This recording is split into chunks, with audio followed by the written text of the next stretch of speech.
हिमाचल प्रदेश के मुख्यमंत्री सुखविंदर सिंह सुक्खू ने कहा कि विधानसभा अध्यक्ष कुलदीप सिंह पठानिया ने उन्हें चाय पर बुलाया था। वो साधारण चाय पर चर्चा के लिए यहां पहुंचे थे। मुख्यमंत्री ने कहा कि जब राजनीतिक लोग मिलते हैं तो राजनीति की बात होना वाजिब है।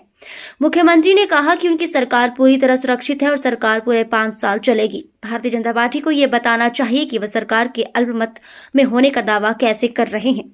मुख्यमंत्री ने यह भी कहा कि अगर भाजपा के पास बहुमत है तो वो इस बहुमत को साबित करके दिखाए।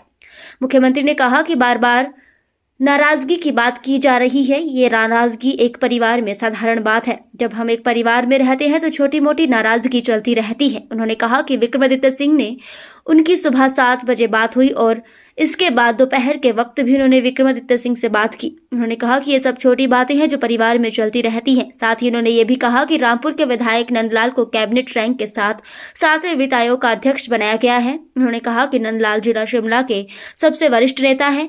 उन्होंने कहा कि कांग्रेस पार्टी पूरी तरह से एकजुट है।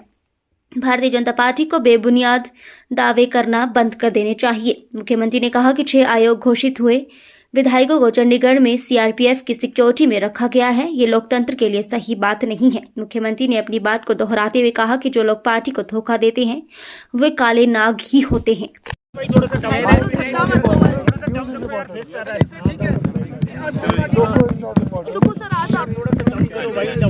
सर, आज आप लोग की बैठक हुई यहाँ पे विधानसभा में। सर, क्या कुछ इम्पोर्टेंट इशू सर?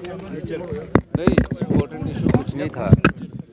एक विधानसभा ने 5 बजे के करीब हमारे को चाय पर बुलाया था और 5 बजे के बाद हमारी कैबिनेट थी तो उन्होंने बोला कि हमारे पास चाय पीने आओ। तो मैंने बोला आप तो स्पीकर महोदय, हम कैबिनेट करके आते। कहते आप हमारे पास चाय पीने आधा घंटा आ जाते। तो मैंने जाना है। तो हम सब लोग मंत्री परिषद के सभी सदस्य इनके पास कड़सी चाय पीने के लिए आए और हमने उनके साथ चाय पी।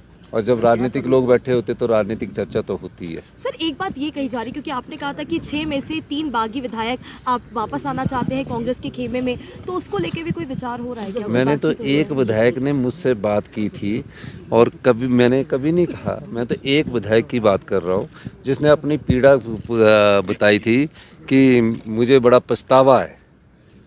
बस उसके ज़्यादा मैंने कुछ उनकी बात में से ज़्यादा हुई नहीं है। सर, आपने आज एक शब्द का इस्तेमाल किया काला नाग उन विधायकों के लिए, क्या आप do still stand by that?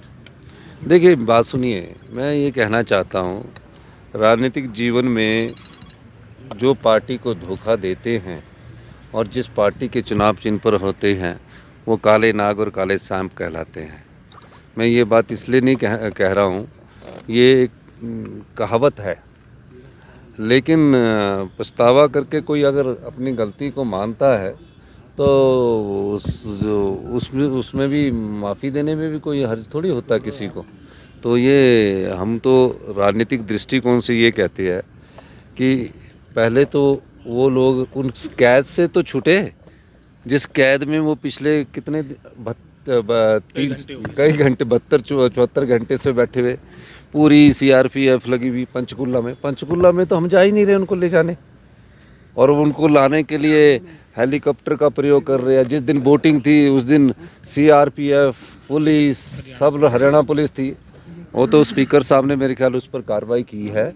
और मेरा ये भी मानना है कि इस प्रकार का माहौल इस प्रदेश के में नहीं है, क्योंकि हमारी जो संस्कृति है वो देवी देवताओं की संस्कृति है, सबका सम्मान किया जाता है।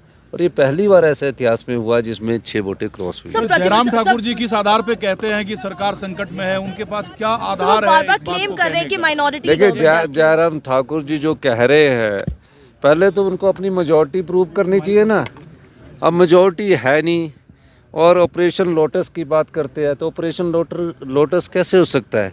कोई प्यार से तो हो नहीं सकता, कोई प्रलोभन होगा ना तभी ऑपरेशन लोटस होगा। पर ये लोकतंत्र की मजबूती के लिए अच्छे नहीं है। जयराम ठाकुर जी को समझना चाहिए कि जनता ने हमें 5 साल का मैंडेट दिया है। 5 साल बाद आप हमारा जाइए, लोगों की अदालत में जाइए, हमारे खिलाफ बोलिए, लेकिन ये ऐसा नहीं होना चाहिए कि प्रलोभन देकर आप एमएलओ को अपने पाले में कर रहे हैं। मैं तो उन सभी एमएलओ से भी अनुरोध करना चाहता हूँ कि आप प्रलोभन में ज़्यादा ना आइए, जनता सब जानती है और हिमाचल की जनता इसका मुंह तोड़ जवाब देती सर है। प्रतिभा सिंह ने नरेंद्र मोदी की तारीफ की। प्रतिभा सिंह जी ने ये भी कहा कि भाजपा से अगर कंपेयर करना है तो अभी से कांग्रेस को अपनी तैयारी करनी पड़ेगी, हम भाजपा के कंपैरिजन में बहुत कमजोर है, अभी इश्यूज बहुत बीच है हमारे। इस सवाल का जवाब तो वही दे सकते हैं, उनसे पूछना। देखिए, शिमला जिला के सबसे वरिष्ठ नेता हमारे नंदलाल जी हैं, 4 बार के विधायक है, रामपुर से जीत कर आया था और सबसे वरिष्ठ है। और उनका कैबिनेट रैंक अभी नहीं दिया गया, उनका कैबिनेट रैंक काफ़ी महीने से वो था। और तो उनको जो कैबिनेट रैंक फाइनेंस कमीशन हमारा बना ना, 16 फाइनेंस कमीशन बना, उस आधार पर दिया सीएम गया। साहब आप काफी कॉन्फिडेंट है, लगता है आपने सारे प्रॉब्लम सॉर्ट। 7 बजे भी मेरी बात हुई है, दोपहर 12 बजे भी बात हुई है और बातचीत करते रहते हैं। अब नाराज़गी तो देखिए, नाराज़गी दो परिवारों में होती रहती है, हम तो एक परिवार के सदस्य हैं, एक परिवार में भी तो कई बार बातचीत होती है, नाराज़गी कुछ नहीं है। उन्होंने सवेरे मुझसे बात की है और आज भी उन्होंने मुझसे दोपहर पर बात की है, सब ठीक है, कोई चिंता ना करिए, कांग्रेस की सरकार 5 साल चलेगी। धन्यवाद। धन्यवाद।